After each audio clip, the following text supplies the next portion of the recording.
नमस्ते दोस्तों, कैसे हैं। महिला जागरूकता चैनल में आप लोग के स्वागत है। तो आज मैं जो सरकार बने हुए हैं उनके लिए एक संदेश लेके आई हूँ और गीत के माध्यम से आप लोगों के सुनाने जा रही हूँ। गीत अच्छा लगे आप लोगों के तो लाइक करें और कमेंट में बताइएगा कैसा लगा गीत, और प्लीज़ नए होंगे तो सब्सक्राइब कर लीजिएगा ताकि हर वीडियो का नोटिफिकेशन आप लोगों तक सबसे पहले पहुँचे। और प्लीज़ हमको आप लोग सपोर्ट कीजिएगा। वोट दे के बनौले बानी हम तोहके सरकार, वोट दे के बनौले बानी हम तोहके सरकार। नाही चले देब घूसखोरी, नाही चले देब घूसखोरी, नाही भ्रष्टाचार, वोट दे के बनौले बानी हम तोहके सरकार, वोट दे के बनौले बानी हम तोहके सरकार।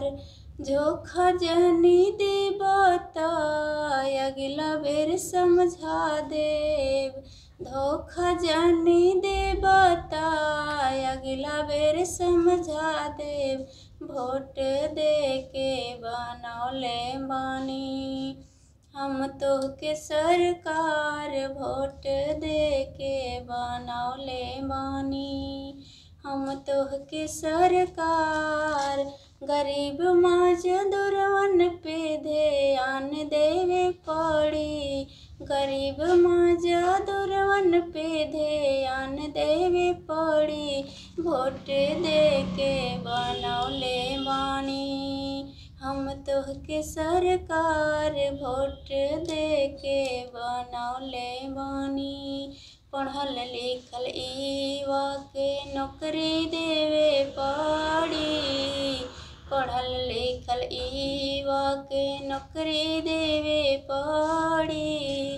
वोट दे के बनौले बानी हम तोहके सरकार, वोट दे के बनौले बानी हम तोहके सरकार।